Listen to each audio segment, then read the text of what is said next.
you've got your Bibles and you want to follow the reading, we are going to be reading from 2 Corinthians chapter 12. 2 Corinthians chapter 12. 2 Corinthians is quite a strange book, actually, but we're not going to examine the whole book. But we're going to read from 2 Corinthians chapter 12, from verse 1 down to verse 10. Okay? 2 Corinthians chapter 12 and at verse 1. This is Paul speaking. I must go on boasting. Although there is nothing to be gained, I will go on to visions and revelations from the Lord. I know a man in Christ who 14 years ago was caught up to the third heaven. Whether it was in the body or out of the body, I do not know. God knows. And I know that this man, whether in the body or apart from the body, I do not know, but God knows, was caught up to paradise and heard inexpressible things that no one is permitted to tell. I will boast about a man like that, but I will not boast about myself, except about my weaknesses.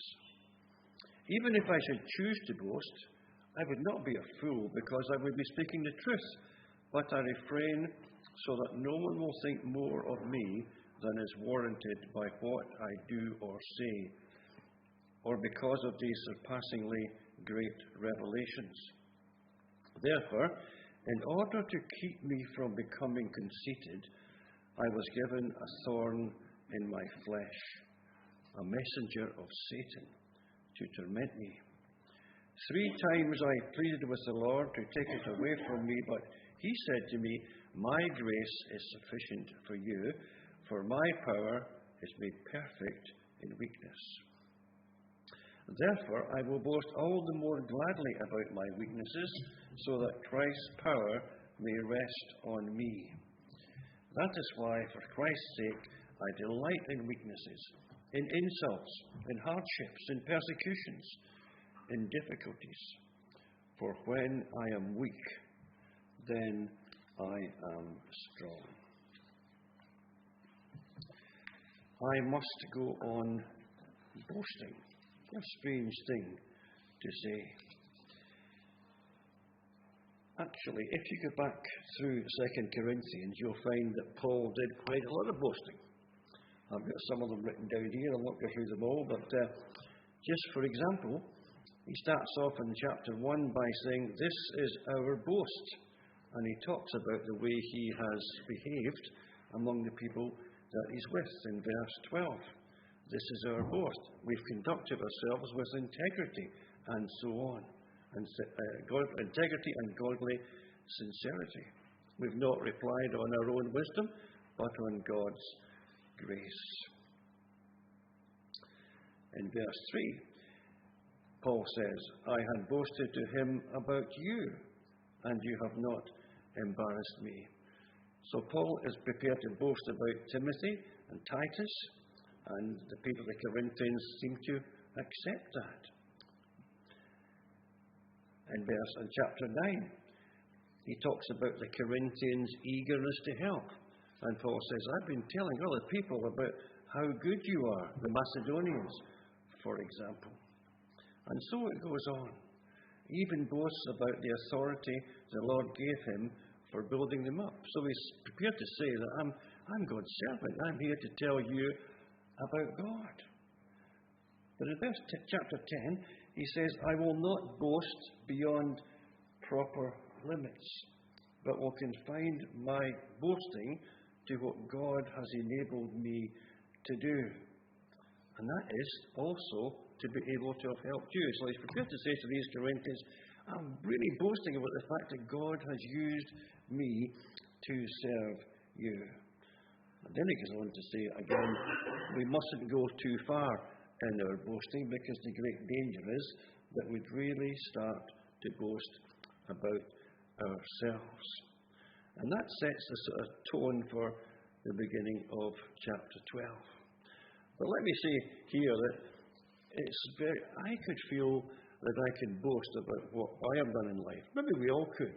That I was at work and I did very well at work, and I could boast about that.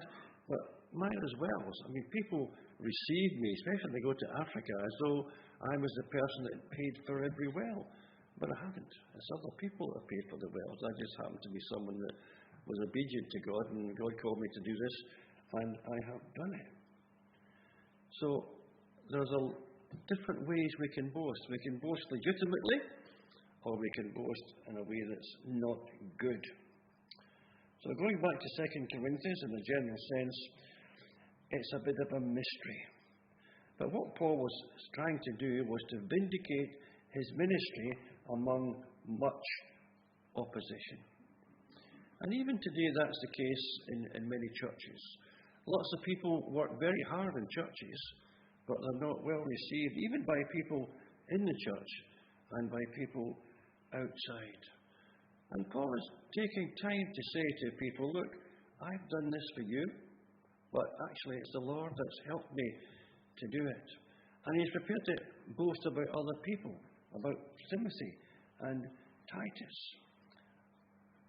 He's also prepared to say a lot about himself.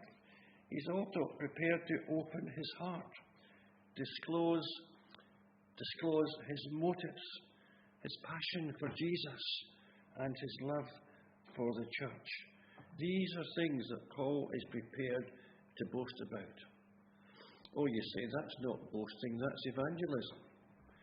Well, what is evangelism if it's not boasting about Jesus? We don't like the word boasting. Some of us don't even like the word evangelism. But that's what Paul is doing. He is boasting about what Jesus has done for him. The danger is, of course, if we turn that round and say, well, this is what Jesus has done for me, and look at what I've done for him. I'm a great preacher, or I'm a great pastor, or I'm a great something else. That's where it goes all awry. But to boast about Jesus, and who he is, and what he's done for us, what he's promised to do for us, well, that's actually a form of evangelism. So we should not be ashamed about boasting about Jesus. In this chapter, in the book of 2 Corinthians, Paul goes through lots of things about his life, many of which are not actually mentioned by Luke in the Acts of the Apostles. Some of them, for example, he talks about the fact that he's been comforting people. He's gone about, we don't think of Paul like that, but he tells us in 2 Corinthians that he spent a lot of time comforting other people. Some of us will do that. He tells us that he spent a lot of time suffering. He tells us that he's been sincere in what he has done and what he says. He tells us that he's been steadfast in his work for God. He's not drifted away. He tells us about his concern for the saints, for the Christians in different churches, and how he seeks to help them in different ways. In chapter 12, in verse 12 of the verse can't be verse 12, chapter 12, verse 10, he talks about, let's read it. That is why, for Christ's sake, I delight or boast in weaknesses and insults and hardships and persecutions and difficulties, for when I am weak, then I am strong. Even in the midst of all the weaknesses, he boasts about the fact that even then, he is strong. He talks about self-sacrifice, how much he's willing to give up. He talks about the spiritual relationship he has with the church. He talks about the fact that he has to be persuaded. Think of him before King Agrippa, when King Agrippa said, "You almost persuaded me to become a Christian." So he uses persuasion. He talks about reconciling people who disagreed with each other. He talks about the fact his life was characterized by earnestness, by suffering, as I said already, by good works. He's even prepared to say he is authoritative. He's sort of being dogmatic about certain things because he knows them to be true. And then, last of all, he says, and on top of all this, I haven't been a burden to you. I kept working as a tent maker so that I could pay it my own way a lot of the time. So Paul goes through boasting about the kind of person he is, the good things. He's not ashamed of them, but at the end of the day, he says that he's suffered hugely in all through his life and his ministry for Jesus. But this sort of conflict between boastfulness and humility is quite hard. Lots of commentators struggle to get their head around the book. There's little structure in it. Other books you can say these chapters are this and these chapters are that, but 2 Corinthians is a bit difficult. We even get a bit of sarcasm in the book. In fact, quite a bit of sarcasm.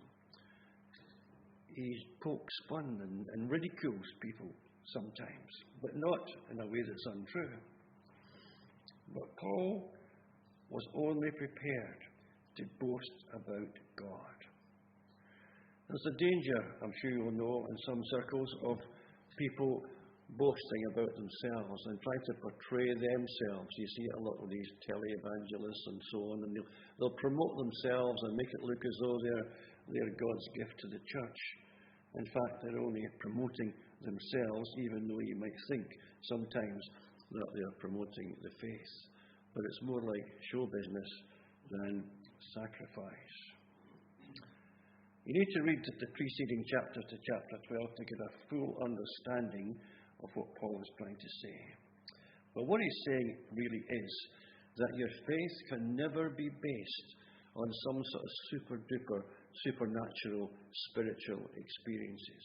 You might have them, but that's not something to boast about. That's some special privilege, perhaps, that you have had from the Lord for your benefit and for the church's benefit, not under any circumstances to be boastful. But it's the fruit of a personal relationship with Jesus and familiarity with His Word that will enable you to be effective for God where you are. Indeed, in chapter 11, verse 30, Paul says, "If I must boast, I will boast of my weakness." I will boast of my weakness and his suffering, shipwrecks, various other catastrophes that he faced on his journeys around the Mediterranean and all the rest of it. But then he decides, again, he will boast about something else.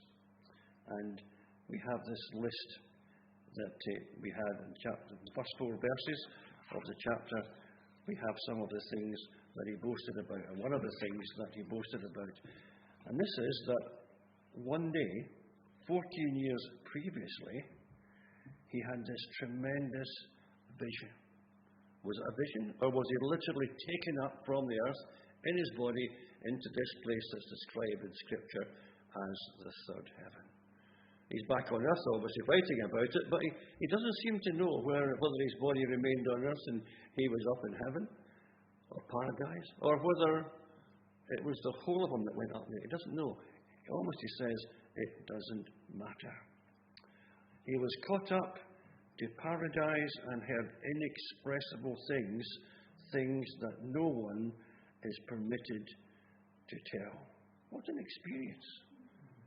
I don't know if anyone has ever had anything like that, but don't tell us about it because I might think you're boasting. But he was not boasting about himself, but about what God had permitted him to experience. I don't know if I have ever told you about my father when he was dying. Have I told you about my father when he was dying? Perhaps not. He was in Staub Hill Rob Royston Hospital, one hospital anyway in Glasgow. He had Alzheimer's by this time. He was quite aggressive, and I went to see him in what turned out to be his last day in hospital. And, he never had a good thing to say by this time, and he was just angry. He was a Christian, but he just at this stage, it was very sad to watch him. But I was lying in his bed, and I was talking to him, and he was just grunting. All of a sudden, he sat up and said to me, "What are all these angels doing singing outside this window?" And I just couldn't. I shiver when I think about it. And he said that to me, asked a question, and he lay down and died. So he had been given some sort of vision, I believe, of glory. And God can do that from time to time if he so chooses. But what Paul saw here was inexpressible. The words he heard, what it sounds, inexpressible. And what he saw was ineffable. Now, if you're like me, you have to go and look up the dictionary to find out what ineffable means, unless somebody wants to volunteer to define it for me. But if something is ineffable, it means it's utterly beyond description. And that's the word that one of the commentators, Carson, uses to describe Paul's experience. It was beyond description. It was just hopeless to try and explain it. But in any case, he was told he wasn't allowed to, and he didn't. So he never told anybody what actually he saw, even if he could describe it. And you think, why couldn't he describe it? You know, if I go to a village in Burkina Faso to preach, as I sometimes do when I'm over there, or often do when I'm over there, you've got to watch the words that you use. If you say that you sing a hymn, for example, that talks about your sins being whiter than snow, well, actually, there's no word for snow in the local language. They've never seen snow. They don't know what snow is. So you've just got to be careful what you say.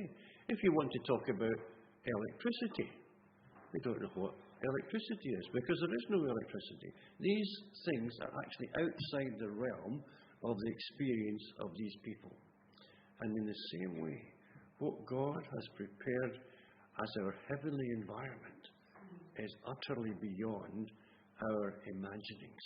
Utterly beyond. No mind has conceived, no heart has planned what God has prepared for those who love Him. But Paul was given a glimpse of this glory, a glimpse of this amazing situation that one day would be his permanent home and our permanent home. I wonder if you ever think about the fact that it's just beyond our imaginings what God has prepared for us. Ineffable, indescribable.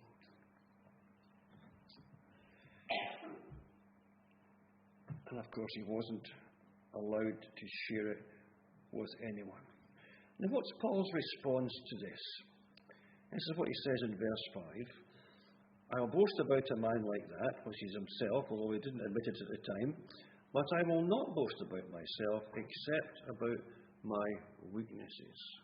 Well, that's a strange thing to say, isn't it? He's seen all these fantastic things, and then he's turned it all around and said, well, actually, I'm not going to boast about that, but I'm going to boast about my weaknesses. Why would he boast about his weaknesses? Because he had such a vision of what was promised to him, and such a vision of the glory of God and God's power to sustain him in these situations, that he would just choose to boast rather, I've got the right verse here, about God. And he wouldn't be boasting wrongly in that situation, he would be speaking the truth. In other circumstances, he says, I don't boast, so that no one will think more of me than is warranted by what I do or say, or because of these surpassingly great revelations. So Paul had been through, I don't know the timeline of this, some of you people might know better. This was 14 years previously. I'm not really sure, apart from the fact that Paul was probably somewhere in Galatia, there's not much told us about the times of where this all happened. But whether this was before his shipwrecks and all the other things he suffered or not, I don't know. But he suffered it, and this vision seemed to be something that would keep him going. But obviously Paul thought, this is going to cause me a few difficulties. I've seen all this, and what am I going to do about it? But then he said something that's quite interesting. In order to keep me from becoming conceited, I was given a thorn in my flesh, a messenger of Satan to torment me.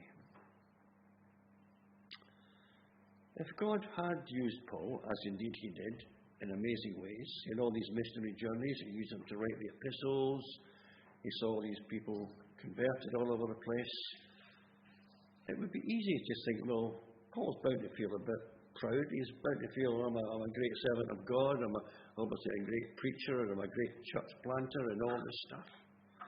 So there'll be a real danger of him coming to think that he was a cut above everybody else.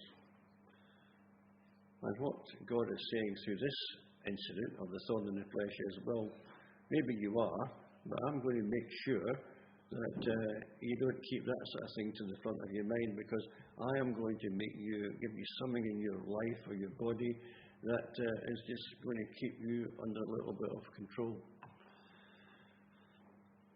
I don't know if you ever think that you've had a thorn in the flesh, or you've got a thorn in the flesh to put up with. Something in your life that you've prayed about for a long time for God to remove. It might be a health thing, it might be a relationship thing, it could be something that just gets at you, and you say, God, if only you would deal with this and solve this problem for me. And God doesn't do that. God allows you to suffer this problem on and on and on. And that's what happened with Paul. We read that 3 times he prayed, and it might have been more than 3, I don't know, and I don't know for how long. Take away this problem, God, because it's a real thorn in my flesh. In fact, he describes it as a messenger of Satan. Wow, a messenger of Satan. And God allowed this messenger of Satan to inflict Paul, or afflict Paul, to stop him becoming conceited. But there's 3 interesting words there. Paul, or I was given. That suggests to me that this was given with the permission of God. God allowed this to happen to Paul so that Paul would not be conceited, thinking himself better than other people, thinking that he was too good to suffer in this way. What can we say to that? Sometimes I feel that certain things that I have suffered in my life are a bit like a thorn in the flesh. I've asked for all my life. I'm not saying these are thorns in the flesh, but some things happen that I find very, very difficult to cope with. And I've said to God on numerous occasions about certain things. I could tell you, but I don't think there's any purpose in that really. Lord, can you solve this problem for me? And do I believe God could? Yes, of course I do. But God says, no, I'm not going to intervene in your life in that way. And I know what I'm doing because I don't make mistakes. Actually, it might be something that you've caused yourself. And I'm suffering in some way because of something I've done in the past that I've not resolved. I've not gone back to ask someone their forgiveness. I've not rectified a wrong that I've done maybe a long time ago. And I know I need to get back and confess some sin to somebody and acknowledge that I was wrong. And I haven't done it. And God gives me a thorn in the flesh. I'm not speaking personally here, but I might be, not that I know of. And God gives me a thorn in the flesh, something that keeps me down, that stops me enjoying life fully or having complete freedom of movement, of conscience, or peace. And actually, this time, this is my fault. Or it may be again that you have done great things for God, and that you feel really good about yourself. You've been very successful in building up a church, for example. And you feel, oh, I'm some sort of hero. And God says, no, you're not. You're not. And I'm going to show you.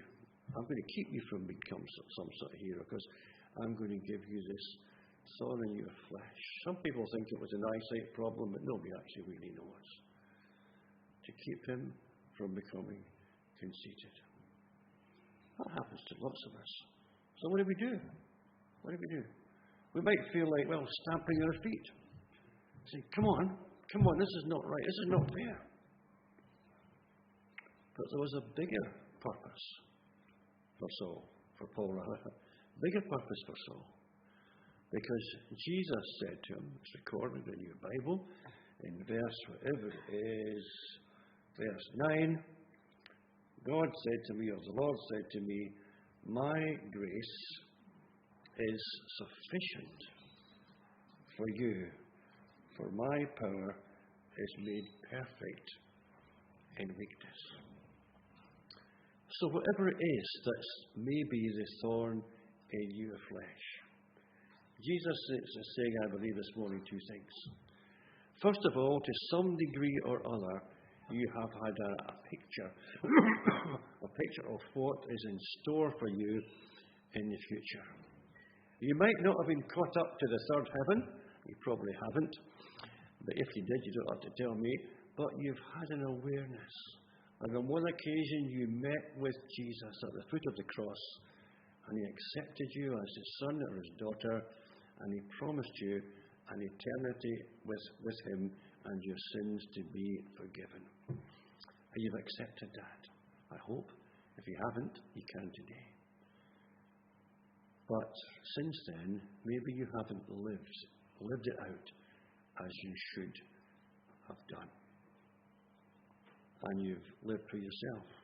Or, on the other hand, like someone else who's been conceited and blown up themselves. Not blown themselves up with a bomb, but blown up their personality, trying to pretend they're someone they are not, when in fact all the glory should go to God.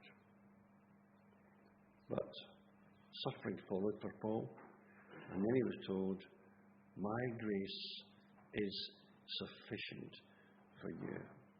You know, there's sometimes when we're in real trouble, something bad has happened, some obstacle in our course, maybe in our Christian life, maybe in our church, and we just find it hard to deal with. And in these situations, we have to plead the grace. We have to say, Jesus, you have promised that your grace will be sufficient for you. For your power is made perfect in my weakness. When I am weak, then I am strong, says Paul at the end of this passage. It's quite hard to acknowledge our weakness sometimes. Most of us probably think we've got our act reasonably well together. We think we're right. We've thought things through about various topics and we think we're right and everybody else is wrong. Maybe not quite as bad as that, but we look around other churches sometimes, at least I do, and I won't go to this church because of that, and I won't go to that church because of something else, and I won't identify with that church because of something else, and I may well be right in these assumptions. But does it ever occur to you that someone may look at you and say, actually, I can think of a few ways where you've not got it right. And so we think we're right. Hopefully we are right. Hopefully this fellowship has got it reasonably right. But we've got to be open to what the Lord wants for us in line with his word for the future.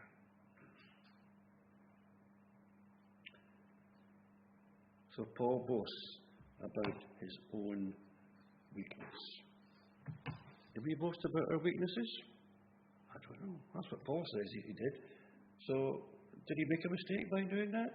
Or should he in fact have boasted about his weakness? So this thorn in the flesh kept him from being conceited. If there's something in your life that you think is a thorn in the flesh sent by God, why not think back? Ask God, is there a reason for this? Or are you just putting me in this situation because you want to show me that in this situation, your power and your grace are sufficient to carry me through to where I need to be in the days ahead? There is no promise that we are going to be able to have every problem removed. The Bible says that God will be with us in trouble. It doesn't say he will remove trouble from us. So I'll go as far as to say that there's one area where I feel I have got a bit of thorn in the flesh, and that is that every morning for about 5 years I feel sick when I wake up at 6:30 till about 8:30. I've had every medical test, every blood test you could possibly imagine. I've had scans and this and that. Nobody can find anything remotely wrong. I had a chest x-ray before I went to Burkina Faso. The consultant said to me, and the heart's hot, and he saw check over. He said, your heart's stronger than the average 50-year-old. So there's nothing physical wrong, but yet there's this that just keeps me, I hope, less conceited than otherwise I might be. The last two verses that we read together, verses 9 and 10, I don't know if we could have verses 9 and 10 up on the screen, Rob, could we? Is it 9 and 10? Just check I give you the right verses here. Because what I thought we would do at the end is to put verses 9 and 10 up and just let us read through them once. That's verse 9. So I'll read it through once and you read it with me. Then what I'd like to do is to go back, having read it through once, and ask if you're willing to also repeat these words with me. Okay? You might not be, so you might have to take it away and think about it. But let's read this through again and together. Well, I'll read it first and then we'll read it together if you wish. But he said to me, that's Jesus, my grace is sufficient for you, for my power is made perfect in weakness. Therefore, I will boast all the more gladly of my weaknesses, so that the power of Christ may rest upon me. In verse 10, for the sake of Christ then, I am content with weaknesses, insults, hardships, persecutions, and calamities, for when I am weak, then I am strong. I'm going to read that verse again. It's just mind-boggling stuff, isn't it, really? It is mind-boggling stuff. For the sake of Christ, then, I am content with weaknesses. I think that means bodily weaknesses more than weaknesses related to sin. Weaknesses, insults, hardships, persecutions, and calamities. Someone we know is suddenly killed in a car crash. For when I am weak, then I am strong. So you thought about it. Let's go back to verse 9, and if you're willing, say them together. You're not making a promise, you're just making, shall we say, an aspiration. Okay? With hesitation. Sorry? With hesitation. I can't see that word up there, sorry. Right, okay, so back to verse 9. Let's put the word Jesus in instead of he at the start. But Jesus said to me, my grace is sufficient for you, for my power is made perfect in weakness. Therefore, I will boast all the more gladly of my weaknesses, so that the power of Christ may rest upon me. For the sake of Christ, then, I am content with weaknesses, insults, hardships, persecutions, and calamities. For when I am weak, then I am strong. We'll probably all go home with guilty conscience now for telling lies. You understand what I mean? But that was Paul's response to the vision and to the thorn. We've all had visions to a degree. We've probably all got thorns of some sort, but that's our response, that the power of Christ might be seen through us and seen in us when we acknowledge our weaknesses. We're going to sing a closing hymn, which